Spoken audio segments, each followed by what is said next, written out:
नमस्कार दोस्तों, आज मैं आपके लिए एक ऐसी कहानी लेकर आया हूँ जो आपको सोचने पर मजबूर कर देगी। एक सोने की चिड़िया, एक राजा और उसके 3 राजकुमारों की यह कहानी सिर्फ जादुई नहीं है, बल्कि यह सिखाती है कि लालच और घमंड का नतीजा क्या होता है। इस कहानी में आपको विश्वास, धोखे और एक अनोखी दोस्ती। तो क्या आप जानना चाहेंगे कि आखिर सोने की चिड़िया क्यों चुराती थी सेब, और क्या सबसे छोटा राजकुमार उसे पकड़ पाएगा? जानने के लिए कहानी को अंत तक जरूर देखें। बहुत पुराने जमाने की बात है। एक राजा था। उसके महल में एक बहुत सुंदर बाग था। बाग में तरह तरह के फूलों के पौधे और अनेक प्रकार के मीठे फलों के पेड़ थे। लेकिन इस बाग में सबसे आश्चर्यजनक चीज थी, एक सेब का पेड़ था जिसमें सोने के सेब लगते थे। राजा ने इस पेड़ की देखभाल का खास इंतजाम कर रखा था। जब इसके फल पकते थे तो चौकीदार रात दिन पेड़ का पहरा दिया करते थे ताकि कोई सोने का सेब चुराकर न ले जाए। लेकिन एक दिन की बात है कि बाग के माली ने जब सोने के सेबों को गिना तो उसमें से एक सेब गायब था। उसने दौड़कर राजा को खबर दी। राजा फौरन बाग में पहुंचा। उसे यहाँ देखकर बड़ा आश्चर्य हुआ कि देखभाल का इतना पक्का इंतजाम होने पर भी एक सेब किसी ने चुरा लिया। उसने ऐलान किया कि कोई सोने के सेब को चुराने वाले चोर का पता देगा, उसे इनाम दिया जाएगा। सबसे बड़े राजकुमार ने राजा से कहा कि रात में वह पहरा देगा और चोर को पकड़ने की कोशिश करेगा। राजा ने उसको इसकी इजाजत दे दी। बड़ा राजकुमार रात में पहरा देने लगा। लेकिन 2 घंटे बाद ही उसे नींद आ गई और वह सो गया। सुबह उठकर जब उसने सेबों को गिना तो वह देखकर चकित रह गया कि रात भर में एक और सेब गायब हो गया था। इसके बाद दूसरी रात को मंझले राजकुमार ने पहरा देने का काम संभाला। उसे भी नींद आ गई और तीसरा सेब चोरी हो गया। राजा बहुत चिंतित था। दरबारियों की भी समझ में नहीं आ रहा था कि क्या किया जाए। जब लोग उदास बैठे थे कि इतने में सबसे छोटा राजकुमार आया और उसने कहा कि आज की रात मैं पहरा दूंगा और चोर को पकड़ूंगा। राजा इस राजकुमार से खुश नहीं रहता था। वह उसे मूर्ख भी मानता था। उसने उसे डांटते हुए कहा, तुम क्या समझते हो, क्या तुम्हें इसमें सफलता मिलेगी? तुमसे बड़े और तुमसे ज्यादा समझदार दोनों राजकुमार इस काम में असफल हो चुके हैं। तुम जाओ, अपना काम करो। लेकिन छोटा राजकुमार नहीं माना। उसने राजा से प्रार्थना की कि उसे एक मौका जरूर दिया जाए। अंत में राजा राजी हो गया। राजकुमार रात में पहरा देने लगा। उसने तय किया कि वह किसी भी हालत में नहीं सोएगा और चोर को जरूर पकड़ेगा। जब आधी रात हुई और 12 बजे का आखिरी घंटा बजा तो राजकुमार ने देखा कि एक सुंदर सोने की चिड़िया कहीं से उड़ती हुई आई और सेब के पेड़ पर बैठ गई। उसने देखते देखते सोने का एक सेब तोड़कर अपनी चोंच में पकड़ लिया। राजकुमार ने फौरन निशाना साधकर तीर चला दिया, लेकिन तीर चिड़िया को नहीं लगा और वह पंख फड़फड़ाकर उड़ गई। हाँ, इतना अवश्य हुआ कि उसका एक सुनहरा पंख टूटकर जमीन पर आ गिरा। दूसरे दिन सुबह राजकुमार ने राजा को सारी बात बता दी और वह सोने का पंख उसके सामने रख दिया। पंख इतना सुंदर और इतना कीमती था कि राजा उसे देखता ही रह गया। उसने कहा, अगर उस चिड़िया का एक पंख इतना सुंदर है तो वह पूरी चिड़िया कितनी सुंदर होगी। मैं चाहता हूँ कि उस चिड़िया को कोई पकड़ लाए। सबसे पहले बड़ा राजकुमार इस काम के लिए रवाना हुआ। चलते चलते वह एक जंगल में पहुंचा। वहां उसने एक लोमड़ी को एक पेड़ के नीचे आराम करते हुए देखा। राजकुमार ने मौका देखकर तीर अपने धनुष पर चढ़ा लिया। वह तीर छोड़ने ही जा रहा था कि लोमड़ी ने चिल्लाकर कहा, राजकुमार, मुझे मत मारो। मुझे पता है कि तुम सोने की चिड़िया की खोज में निकले हो। तुम मेरी राय मानो तो तुम्हारा काम जल्दी ही पूरा हो जाएगा। तुम इसी रास्ते से सीधे चले जाओ। शाम होने पर तुम एक गाँव में पहुंचोगे। वहाँ तुम्हें आमने सामने 2 सराय मिलेंगी।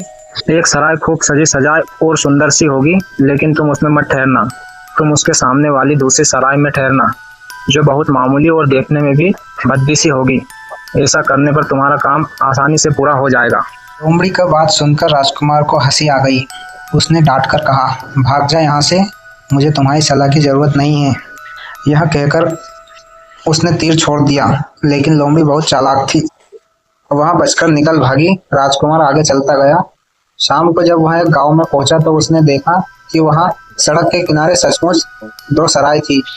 उनमें से एक सराय खूब सजी सजाई थी और उसके अंदर से लोगों के नाचने गाने की आवाजें आ रही थी। दूसरी सराय भद्दी सी थी और वहां अंधेरा घिरा हुआ था। राजकुमार सजी सजाई सराय में ठहर गया थोड़ी देर में वह भूल गया कि वह असल में सोने की चिड़िया की खोज में निकला था। उधर जब काफी समय बीत गया और बड़ा राजकुमार नहीं लौटा तो महिला राजकुमार सोने की चिड़िया की खोज में चल पड़ा। वह भी उसी तरह चलते चलते जंगल में पहुंचा तो वहीं लोमड़ी उसे भी मिली। इस राजकुमार ने भी लोमड़ी की बात पर कोई ध्यान नहीं दिया। जब वह शाम को उस गांव में पहुंचा तो बड़े राजकुमार की तरह सजी सजाई सराय में ठहरा। वहां के नाच रंग में मस्त होकर वह भी अपना काम भूल गया, यहाँ तक कि उसे घर लौटने की भी सुध ना रही। अंत में सबसे छोटे राजकुमार ने राजा से कहा कि मैं सोने की चिड़िया की खोज में जाऊंगा। राजा को विश्वास था कि जब उससे बड़े दोनों राजकुमार इस काम में सफल नहीं हुए तो इसे और भी सफलता नहीं मिलेगी। लेकिन उसके जिद करने पर राजा ने उसे इजाजत दे दी। छोटा राजकुमार तैयार होकर सोने की चिड़िया की खोज में निकला। जंगल में उसे भी लोमड़ी मिली। राजकुमार ने लोमड़ी की बात को ध्यान से सुना और लोमड़ी से कहा, ठीक है, तुम जैसे कह रही हो मैं वैसा ही करूंगा। अब तुम जाओ, मैं तुम्हें नहीं मारूंगा। इस पर लोमड़ी खुश होकर बोली, तुम सबसे अच्छे लड़के मालूम होते हो। तुमने मेरी बात का मजाक नहीं उड़ाया और मुझ पर तीर नहीं चलाया। मैं तुमसे खुश हूँ और तुम्हारी मदद करूंगी। आओ तुम मेरी पूंछ पर बैठ जाओ, मैं तुम्हें उस सराय तक पहुंचा देती हूँ। देखते देखते लोमड़ी की पूंछ काफी बड़ी हो गई और राजकुमार उस पर बैठ गया। उसके बैठते ही लोमड़ी हवा में उड़ने लगी और थोड़ी ही देर में मैदानों और पहाड़ों को पार करके उसी गांव में जा पहुंची। राजकुमार ने उसकी सलाह को मानकर छोटी और पुरानी सराय में ही डेरा डाल दिया। वह दूसरी सजी सजाई सराय से दूर ही रहा। दूसरे दिन सुबह उठकर जब वह आगे बढ़ा तो कुछ दूर चलने पर उसे वह लोमड़ी फिर से रास्ते में मिल गई। लोमड़ी ने उससे कहा, अब मैं तुम्हें बताती हूँ कि आगे तुम्हें क्या करना चाहिए। तुम सीधे चलो। आगे चलने पर तुम्हें एक बहुत बड़ा किला मिलेगा जिस पर सिपाही लोग पहरा दे रहे होंगे। तुम सिपाहियों से डरना मत और सीधे अंदर चले जाना, क्योंकि वे इस समय सो रहे होंगे। तुम बेधड़क होकर किले में घुसते चले जाना और उनके कमरों को पार करते हुए उस जगह पहुंच जाना जहां लकड़ी के एक मामूली से पिंजरे में सोने की चिड़िया बंद है। तुम चिड़िया को पिंजरे सहित उठाकर किले से बाहर ले आना, लेकिन एक बात याद रखना, चिड़िया के पिंजरे के पास ही एक बहुत सुंदर सा सोने का पिंजरा भी रखा होगा। तुम भूलकर भी चिड़िया को उस पिंजरे में मत रखना, मगर तुम उसे लकड़ी के पिंजरे में से निकालकर सोने के पिंजरे में रखने की कोशिश करोगे तो बाद में पछताओगे। यह कहकर लोमड़ी ने राजकुमार को फिर से अपनी पूंछ पर बिठाया और थोड़ी ही देर में उसको किले के पास पहुंचा दिया। राजकुमार ने किले के पास जाकर देखा कि सचमुच उसके पहरेदार सो रहे थे। वह बिना डरे सीधा महल में घुस गया और थोड़ी ही देर बाद वह उस कमरे में जा पहुंचा जहां सोने की चिड़िया एक पिंजरे में बैठी हुई थी। पिंजरे के पास ही सोने के 3 सेब पड़े हुए थे। इन सेबों को देखकर राजकुमार ने फौरन पहचान लिया कि ये सेब उसके पिता के बाग के ही थे। सोने की चिड़िया इतनी सुंदर थी कि राजकुमार उसको देखता ही रह गया। वह उसको उठाकर लाने ही वाला था कि उसकी नज़र पास ही पड़े एक सुंदर से पिंजरे पर पड़ी। वह पिंजरा बहुत सुंदर था और उसमें तरह तरह के कीमती पत्थर जड़े हुए थे। सोने की चिड़िया के लिए वह पिंजरा ठीक मालूम पड़ता था। राजकुमार लोमड़ी की बात को भूल गया और उसने सोने की चिड़िया को लकड़ी के पिंजरे से निकालकर सोने के पिंजरे में बंद कर दिया। लेकिन नए पिंजरे में आते ही चिड़िया ने खूब जोर जोर से शोर मचाना शुरू कर दिया। राजकुमार पिंजरे को उठाकर कमरे से बाहर भी नहीं निकल पाया था कि बहुत से सिपाही कमरे में घुस आए और उन्होंने राजकुमार को पकड़ लिया। अब राजकुमार को अपनी भूल का पता चला। उसे याद आया कि लोमड़ी ने उससे क्या कहा था, लेकिन अब क्या हो सकता था। सिपाही उसे खींचते हुए राजा के दरबार में ले गए। राजा के पूछने पर राजकुमार ने सारी बात कह सुनाई। राजा बोला, तुम मेरे महल में चोरी करने के लिए घुसे थे। मैं तुमको माफ नहीं कर सकता। तुम्हें फांसी की सजा दी जाएगी, लेकिन मैं तुम्हें एक मौका देता हूँ। अगर तुम मेरे लिए सोने का घोड़ा ला दो तो मैं न सिर्फ तुम्हें छोड़ दूंगा बल्कि सोने की चिड़िया भी तुमको दे दूंगा। राजकुमार को अपनी जान बचाने के लिए राजा की शर्त माननी पड़ी। अब वह सोने के घोड़े की तलाश में निकला। किले के बाहर जाने पर उसने देखा कि लोमड़ी उसका इंतजार कर रही हैं। उसने लोमड़ी को सारी बातें बताई। लोमड़ी ने निराश होते हुए कहा, मैं अब तुम्हारी कोई मदद नहीं करूंगी। तुमने मेरे कहने के अनुसार नहीं किया। मैंने जिस तरह से कहा था, अगर तुम उस तरह से काम करते तो इस मुसीबत में नहीं फंसते और सोने की चिड़िया तुम्हें मिल जाती। राजकुमार बोला, इस बार मुझे माफ़ कर दो, मुझसे गलती हो गई। मेरा काम तुम्हारी सहायता के बिना नहीं चलेगा। मुझे राजा ने सोने का घोड़ा लाने के लिए कहा है, वरना वह मुझे फांसी पर चढ़ा देगा। लोमड़ी ने कहा, खैर मैं तुम्हें माफ़ करती हूँ, अब तुम ऐसा करो कि मेरी पूंछ पर बैठकर सीधे चलो।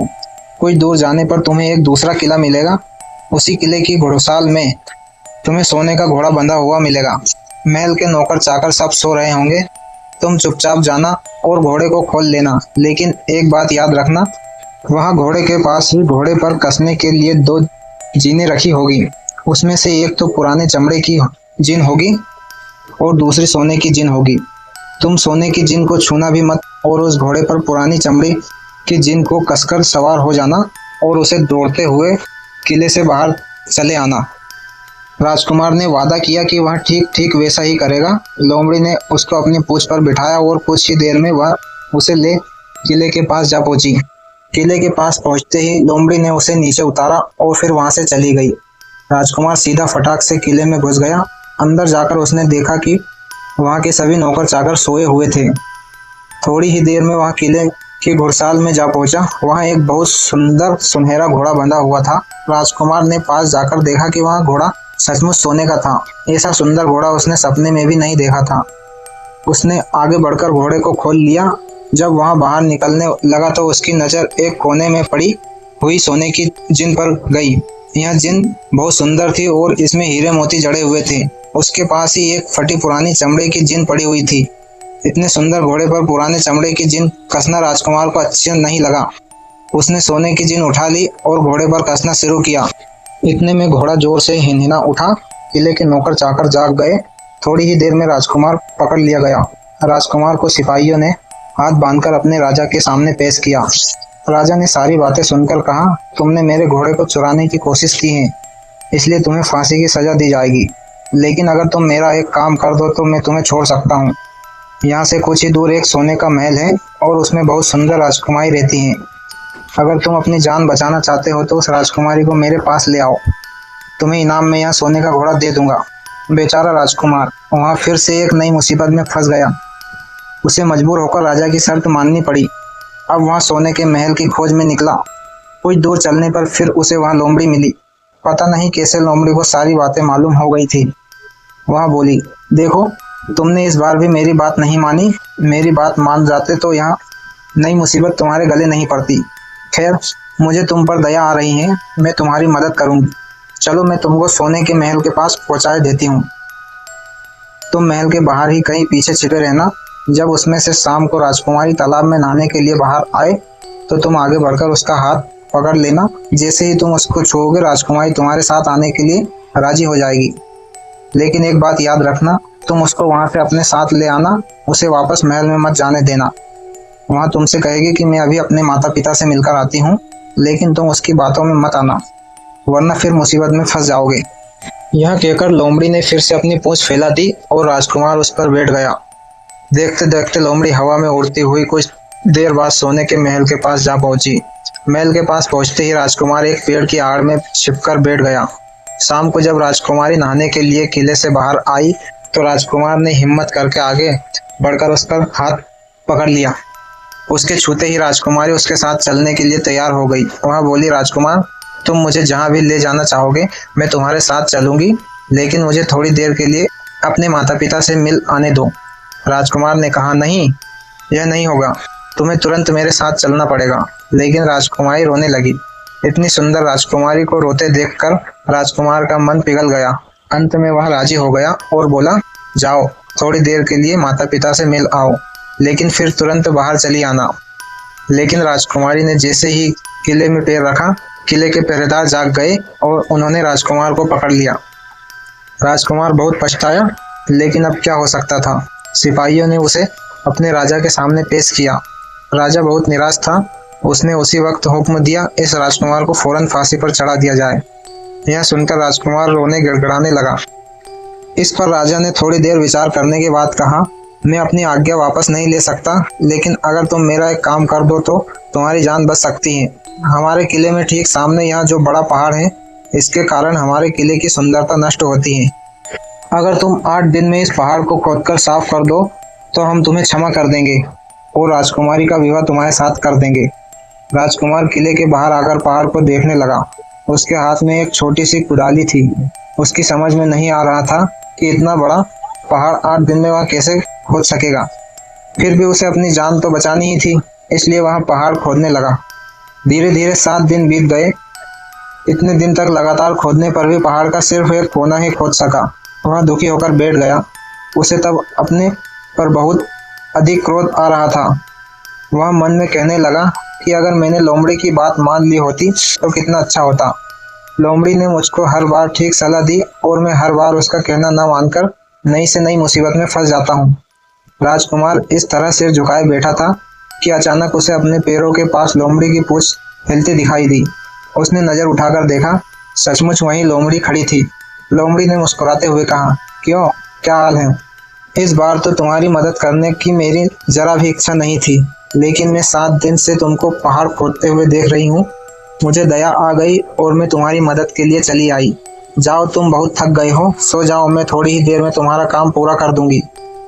इस बार राजकुमार ने तय कर लिया था कि अब वह लोमड़ी जिस तरह कहेगी वह उसी तरह करेगा। वह चुपचाप उठकर एक तरफ सोने चला गया। थोड़ी ही देर में उसे नींद आ गई। सुबह जब वह सोकर उठा तो उसे अपनी आंखों पर विश्वास नहीं हो रहा था। वह कहीं भी पहाड़ का नाम नहीं था और महल का सुंदर दृश्य दिखाई दे रहा था। राजकुमार सीधा राजा के पास पहुंचा। राजा उसके काम पर बहुत खुश था। उसने तुरंत अपने वादे के अनुसार राजकुमारी के साथ उसका विवाह कर दिया। जब राजकुमार उस सुंदर राजकुमारी के साथ दूर चला तो उसे रास्ते में फिर वही लोमड़ी मिली। लोमड़ी बोली, बधाई हो राजकुमार, राजकुमारी के साथ तुम्हें देखकर मुझे बड़ी खुशी हो रही है, लेकिन अब तुम्हें सोने का घोड़ा और सोने की चिड़िया भी प्राप्त करनी चाहिए, क्योंकि वे दोनों चीजें तुम्हारे ही लायक हैं और तुम उन्हें आसानी से प्राप्त कर सकते हो। राजकुमार बोला, लेकिन भला मुझे सोने का घोड़ा और सोने की चिड़िया कैसे मिल सकती हैं? मैं तो इस राजकुमारी को भी उस राजा के लिए ले जा रहा हूँ। लोमड़ी ने कहा, नहीं, तुम ऐसा काम कभी मत करना। इस राजकुमारी के साथ तुम्हारा विवाह हुआ है और यह अब तुम्हारी ही है। अगर तुम मेरे कहने के अनुसार काम करो तो तुम्हें सोने का घोड़ा और सोने की चिड़िया भी मिल सकती हैं। तुम पहले इस राजकुमारी को लेकर सोने के घोड़े वाले राजा के पास जाओ। राजा खुश होकर तुमको सोने का घोड़ा दे देगा। तुम घोड़े पर सवार हो जाना और सवार होकर सबसे विदा लेना। राजकुमारी से तुम सबसे बाद में विदा लेना। जैसे ही तुम राजकुमारी के पास पहुंचो, तुम उसे हाथ से पकड़कर घोड़े के ऊपर खींच लेना और घोड़े को दौड़ा देना। सोने का घोड़ा इतना तेज दौड़ता है कि दुनिया का तेज से तेज घोड़ा भी उसकी बराबरी नहीं कर सकता। जाओ, तुम पहले इतना काम पूरा करो। इसके बाद आगे का काम मैं तुम्हें बाद में बताऊंगी। मैं तुम्हें वहाँ रास्ते में मिलूंगी। राजकुमार ने ठीक वैसा ही किया जैसा लोमड़ी ने उससे कहा था। जब सोने के घोड़े वाले राजा ने खुश होकर उसे इनाम में सोने का घोड़ा दिया तो राजकुमार उस पर सवार हो गया और उससे विदा लेने लगा। अंत में वह राजकुमारी को उठाकर घोड़े को तेजी से दौड़ाता हुआ किले से बाहर दूर निकल आया। रास्ते में एक पेड़ के नीचे लोमड़ी उसका इंतजार कर रही थी। उसे देखकर लोमड़ी बोली, शाबाश, अब तुम सोने की चिड़िया भी प्राप्त कर लो। जब तुम सोने की चिड़िया वाले राजा के पास पहुंचोगे तो वह इस घोड़े को देखकर बहुत खुश होगा। तुम उससे कहना कि पहले सोने की चिड़िया का पिंजरा मेरे हाथ में दे दो, तब मैं यह घोड़ा तुमको दूंगा। जब वह पिंजरा तुम्हारे पास लाए तो तुम पिंजरा उसके हाथ से छीन लेना और घोड़े को दौड़ा देना। बस ऐसी चिड़िया तुमको मिल जाएगी और कोई तुम्हें पकड़ भी नहीं सकेगा। इस बार भी राजकुमार ने ठीक वैसा ही किया। वह राजकुमारी के साथ ही घोड़े पर बैठा रहा और जब राजा ने उसके हाथ में सोने की चिड़िया का पिंजरा दिया तो उसने देखते देखते एड़ मार दी और सोने का घोड़ा हवा से बातें करने लगा। कुछ दूर चलने पर लोमड़ी उसे मिली। राजकुमार ने उससे कहा, तुमने मेरी बड़ी मदद की है। तुम्हारी वजह से मुझे न सिर्फ सोने की चिड़िया मिली बल्कि सोने का घोड़ा और इतने सुंदर राजकुमारी भी मिल गई। बताओ, मैं तुमको क्या इनाम दूं? मैं तुमको कुछ ना कुछ जरूर देना चाहता हूँ। लोमड़ी ने कहा, अगर तुम खुश हो तो मेरा एक काम कर दो। तुम एक तीर चलाकर मुझे मार दो। इस समय तुम यही सबसे बड़ा काम मेरे लिए कर सकते हो। राजकुमार ने कहा, भला यह कैसे हो सकता है? तुमने मेरी इतनी मदद की और मैं बदले में तुम्हें मार दूं? मुझसे यह नहीं होगा। यह सुनकर लोमड़ी बड़ी दुखी हुई और बोली, अगर तुम मेरा यह काम नहीं कर सकते तो फिर ठीक है, जाओ, लेकिन मैं तुम्हारी भलाई के लिए ही कह रही हूँ कि तुम 2 बातें जरूर याद रखना। एक तो तुम किसी कुएं की दीवार पर मत बैठना और दूसरे, तुम ऐसे लोगों के लिए धन मत खर्च करना जिन्हें फांसी मिलने वाली हो। राजकुमार बोला, भाई, तुम भी अजीब हो। तुम्हारी बातें मेरी समझ में ही नहीं आती। भला मैं कभी कुएं की दीवार पर क्यों बैठूंगा और ऐसे आदमियों पर धन क्यों खर्च करूंगा जिनको फांसी दी जाने वाली हो? लेकिन लोमड़ी ने उसकी बात का कोई जवाब नहीं दिया और अलविदा कहकर वहां से चली गई। राजकुमार सोने का घोड़ा दौड़ता हुआ आगे बढ़ा। राजकुमारी उसके साथ ही बैठी हुई थी और सोने की चिड़िया का पिंजरा उसके हाथ में था। कुछ ही देर में राजकुमार उस छोटे गांव में जा पहुंचा जिसमें वे दोनों सराय थी। गांव के लोग और खास तौर से बच्चे उसको देखने के लिए बाहर निकल आए। सोने के घोड़े पर इतने सुंदर राजकुमार के साथ बैठी एक राजकुमारी को देखकर सभी लोग चकित थे। इतने में राजकुमार ने देखा कि गांव के बगीचे में एक जगह बहुत से लोग जमा हैं और कुछ शोर हो रहा है। राजकुमार के पूछने पर लोगों ने बताया कि वहां दो आदमियों को फांसी देने की तैयारी हो रही है। राजकुमार उधर ही चल पड़ा। वहां पहुंचने पर उसने पहचान लिया कि जिन आदमियों को फांसी दी जाने वाली थी वे और कोई नहीं बल्कि उसके ही भाई थे। वे लोग तब से उसी सजी सजाई सराय में रह रहे थे और तरह तरह के बुरे काम करते थे। वे जुआ भी खेलते थे और जुए में बहुत सा धन हार चुके थे। उन्होंने लोगों से बहुत सा रुपया भी उधार लिया था। इन्हीं सब बातों से चिढ़कर अब गांव वाले उन्हें फांसी पर चढ़ाने जा रहे थे। राजकुमार भला यहाँ कैसे होने देता। उसने लोगों से कहा कि मुझसे रुपया ले लो और इन लोगों को छोड़ दो। उसके बहुत कहने सुनने पर लोग राजी हो गए और उन्होंने उन दोनों आदमियों को रिहा कर दिया। राजकुमार अपने भाइयों को छुड़ाकर आगे चला। कुछ दूर चलने पर जंगल में उन्हें एक कुआं दिखाई दिया। इस पर राजकुमार के कुछ देर कुएं के पास आराम करते हैं। वहां ठंडा पानी पीने के बाद हम लोग आगे चलेंगे। राजकुमार राजी हो गया। अब तक वह यह भी भूल चुका था कि लोमड़ी ने विदा होते समय उससे क्या कहा था। वह घोड़े से उतरकर कुएं की दीवार पर बैठ गया और आराम करने लगा। उसके दोनों भाइयों ने मौका देखकर उसे कुएं में धकेल दिया। इसके बाद उन्होंने घोड़े पर राजकुमारी को डाला और सोने की चिड़िया का पिंजरा उठाया और वहां से चलते बने। कुछ ही देर में वे लोग अपने राज्य में लौट आए। घर लौटकर उन्होंने राजा से कहा, हम लोग सोने की चिड़िया को पकड़ लाए हैं।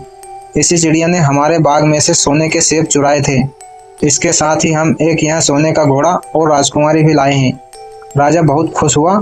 सारे राज्य के लोग खुशियां मनाने लगे। लेकिन राजकुमारी खुश नहीं थी। वह बराबर रोती रहती थी। उसने खाना पीना छोड़ दिया। यही नहीं, घोड़े ने भी दाना पानी बंद कर दिया और सोने की चिड़िया भी उदास रहने लगी। राजा ने बहुत कोशिश की लेकिन ना तो वह राजकुमारी खुश हुई और ना सोने के घोड़े और सोने की चिड़िया ने दाना खाना शुरू किया। उधर छोटा राजकुमार कुएं में गिर गया था लेकिन वह मरा नहीं। कुआं बहुत गहरा था लेकिन उसमें पानी बहुत थोड़ा था। वह कुएं में बैठा बैठा अपने भाग्य को कोसता रहा। अब मैं उसे फिर उसी लोमड़ी की याद आई और वह पछताने लगा कि अगर मैंने उसका कहना मान लिया होता तो मैं मुसीबत में ना फंसता। राजकुमार ने जैसे ही लोमड़ी को याद किया, लोमड़ी ना मालूम कैसे कुएं के मुंह पर आ पहुंची और बोली, देखो राजकुमार, मैंने पहले ही तुम्हें समझाया था कि किसी कुएं की दीवार पर मत बैठना और ऐसे आदमियों की मदद मत करना जिन्हें फांसी दी जाने वाली हो, लेकिन तुम नहीं माने। खैर चलो, अब आखिरी बार मैं फिर तुम्हारी मदद किए देती हूँ। लो मेरी पूंछ पकड़कर कुएं से बाहर निकल जाओ। यह कहकर लोमड़ी ने अपनी पूंछ कुएं में लटका दी। देखते देखते पूंछ इतनी लंबी हो गई कि कुएं के पेंदे में पड़े राजकुमार के पास जा पहुंची। राजकुमार उसे पकड़कर कुएं से बाहर निकल आया। लोमड़ी ने उससे कहा, जाओ अब तुम अपने घर जाओ, लेकिन जरा होशियार रहना, तुम्हारे भाई तुम्हारी जान के दुश्मन हैं। वे लोग जरूर तुमको ढूंढ रहे होंगे। राजकुमार घर की ओर चल पड़ा। अपने राज्य में पहुंचने पर उसे एक भिखारी मिला। भिखारी को उसने अपने सुंदर कपड़े दान में दे दिए और उसके बदले पुराने कपड़े पहन लिए। इस तरह भेष बदलकर वह अपने किले में पहुंचा। वहां उसके पहुंचने पर एक बड़ी आश्चर्यजनक बात हुई। सोने का घोड़ा खुशी से हिनहिनाने लगा और दाना खाने लगा। सोने की चिड़िया भी अपने पिंजरे में खुशी से फुदकने लगी और गाना गाने लगी। राजकुमारी ने अपने आंसू पोंछ डाले और वह भी खुश दिखाई देने लगी। लेकिन राजा की समझ में कुछ नहीं आया। उसने राजकुमारी से इसका कारण पूछा तो वह बोली, मैंने तो पहले ही आपको सारी कहानी बता दी थी। आपके बड़े और मंझले राजकुमार ने छोटे राजकुमार के साथ धोखा किया है। इन्होंने आपको भी धोखा दिया है, लेकिन अब आपका छोटा राजकुमार यहाँ आ पहुंचा है, इसलिए मुझे बहुत खुशी हो रही है। उसी के साथ मेरी शादी हुई है और मैं उसके साथ ही सुखी रह सकती हूँ। फिर उसने मेले कुचेले कपड़े पहने एक आदमी की ओर इशारा करते हुए कहा, वह रहा आपका छोटा राजकुमार। राजा ने भी अपने छोटे लड़के को पहचान लिया। अब राजा ने अपने छोटे बेटे के बारे में अपने विचार बदल दिए। अब वह उसको बहुत समझदार और बहादुर मानने लगा और उससे बहुत अधिक प्यार करने लगा। उसने उसको राजगद्दी पर बिठाने का निश्चय किया बड़े और मंझले राजकुमार ने अपने छोटे भाई को ही धोखा नहीं दिया था, बल्कि राजा को भी धोखा दिया था। इससे राजा उनसे बहुत नाराज था। उसने उन दोनों को अपने राज्य से निकलवा दिया। इसके बाद बड़ी धूमधाम के साथ राजकुमारी के साथ राजकुमार का विवाह हुआ और दोनों सुख से रहने लगे। लेकिन राजकुमार उस लोमड़ी को नहीं भूला था जिसने उसकी सहायता की थी। एक दिन समय निकालकर वहां जंगल में उस लोमड़ी की खोज में निकला। बहुत ढूंढने के बाद एक पेड़ के खोखले भाग में उसने उस लोमड़ी को चुपचाप बैठे हुए देखा। लोमड़ी बहुत उदास थी और पहले से बहुत ज्यादा दुबली भी हो गई थी। राजकुमार को देखते ही लोमड़ी ने उसे पहचान लिया और कहा, कहो राजकुमार, आज इधर कैसे भूल पड़े? राजकुमार ने कहा, मैं आज तुम्हें ही ढूंढने के लिए आया हूँ। चलो मेरे बाग में आराम से रहना, वहाँ तुम्हें किसी तरह की तकलीफ नहीं होगी।